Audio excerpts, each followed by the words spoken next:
So I checked out Surviving Compton, and this is my review on Surviving Compton.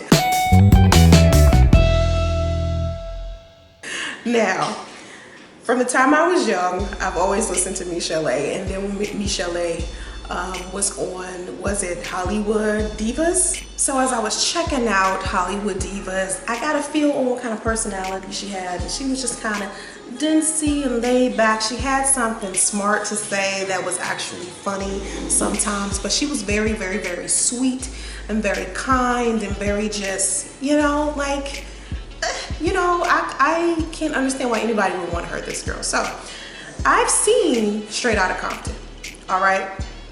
And I believe that it was extremely entertaining. What I didn't know at the time is that Dr. Dre was the one that put it out. He paid for it to be put out.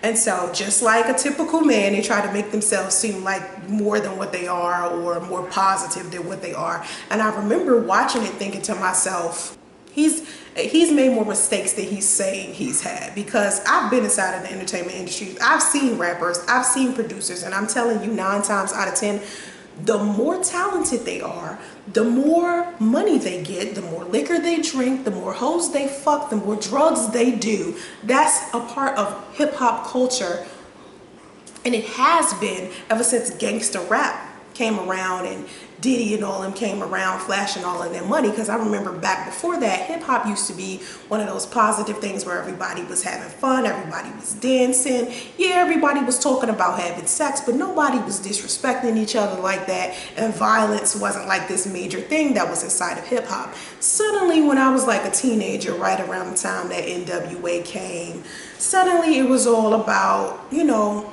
violence. Gangster rap started being a little bit more popular. So I know the industry all too well because I started being inside of the industry professionally when I was 14 to 15. So I got to see a lot of stuff that someone who's a teenager is not supposed to see. So as I'm watching Michel'le, and she's a teenager, I think she was working at a department store when she was 18 or 19, and someone discovered her and pulled her out of the department store, kind of how like Little Kim was when she met Biggie. You know, Biggie was like, oh, you can rap?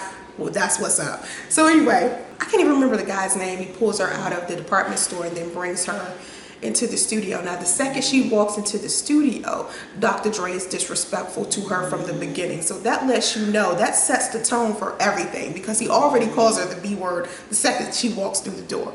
So that lets you know that he already has like this thing set in him that only money and power can enhance. You know, like for some people, money can bring out more. It enhances more of who you are, negatively and positively. So if you were a shit stain, when you get money and power, you are even more of a shit stain. You hear me? So, wow, shut up. I start to see a part in the movie where she starts to get a little bit more successful. He kind of, you know, put her voice on, you know, encouraged her to keep singing. A lot of them did, not just Dre, but Ice Cube, especially Easy. Suddenly, as she started to get popular and even more popular, it started bugging the shit out of him. I gave you this track a week ago. Where is it? Can't work like this, Dre. You sing it like you feel it. I'ma kick your ass. And men are extremely competitive, especially men of power, and especially men who have money. So 9 times out of 10, they don't want their woman to be just as successful as they are. Not a lot of black men can handle that.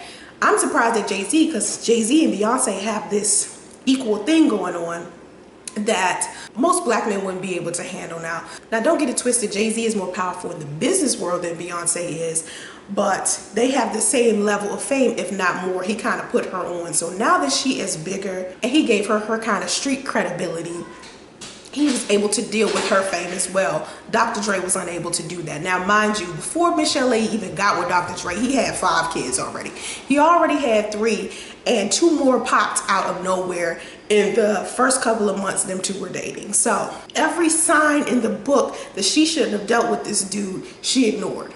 Okay, and a lot of what she experienced had a lot to do with her upbringing, because her grandmother kept telling her, listen, when a man punch you in the face, that's basically, you know, what he's supposed to be doing, because he feeling some kind of way, and that's just how he, you know, expresses himself. You know what I'm saying? And she's over there just telling her this is something she's gonna have to deal with if she wants a man. And I'm like, Okay.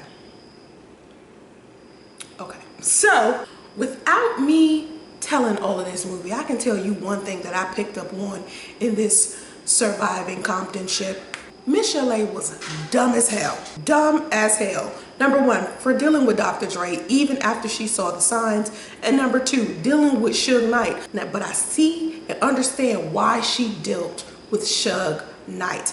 It goes back to this same thing with Corinne Steffens. Corinne Steffens used to give head to men who did her favors. That's how she ended up giving so much head to begin with. If you read her book, she tells you that she wanted to give men a reward for things that, you know, they did that were good.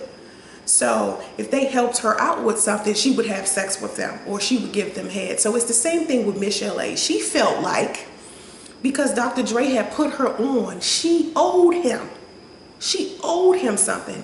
And she felt the same thing about Suge Knight because Suge Knight basically paid for her to go to rehab. She wanted to go to rehab so she could be a better mother for her son. And she went to Dr. Dre and said, listen, I don't have any money. I don't have anything. I'm just been being your woman all this time. I need you to help me get off drugs, prescription drugs and alcohol. I need to go to rehab. And Dr. Dre didn't want to give her the money, so Suge Knight gave her the money. And while she left and went to rehab, Dr. Dre got engaged to someone else. So she ended up dating Suge Knight, even though Suge Knight was married. And she talks about why she did that and why she decided it. And I guess when you have dealt with so much horrible stuff, being with Suge Knight is a walk in the damn park. You know what I'm saying? Because what he had to offer her. So to me, Michel'le's message is, I did a lot of dumb shit and I didn't realize how much power I had, how strong I was and how talented I was.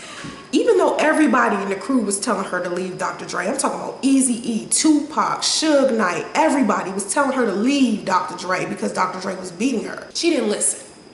And that's the lesson. Listen when people are trying to help you. That's number one.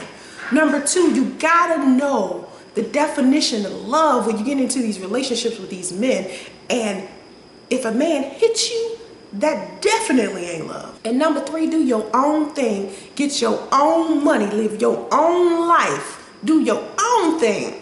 Okay? Don't let men have that much control over your life, because I think to some degree they disrespect you if you don't have a level of independence. Like, you have to know the balance between I depend on my man and I'm independent. There's a thin line, but you have to know how to balance the two. You can't just be too dependent on him versus I'm too dependent without him. Men don't like that. They like the balance. So in order for you to keep a man around, you gotta know. You gotta know. So that's my Surviving Compton review. So let's reflect again. Michel'le was a dingbat. Does that mean she's a dingbat now? I don't know. Was it a mistake to get with Dr. Dre? Yes. Was it a mistake to get with Suge Knight? Yes, indeed. But that's how the cookie crumbles sometimes, and that's just how the road went for her. And I don't even see how she could be in a relationship with anyone after any of this. So if you've watched Surviving Compton, make sure you put your comments in the long description box below. Let me know what you think about the movie, okay? Thanks for watching. Have vision and stay focused. Namaste.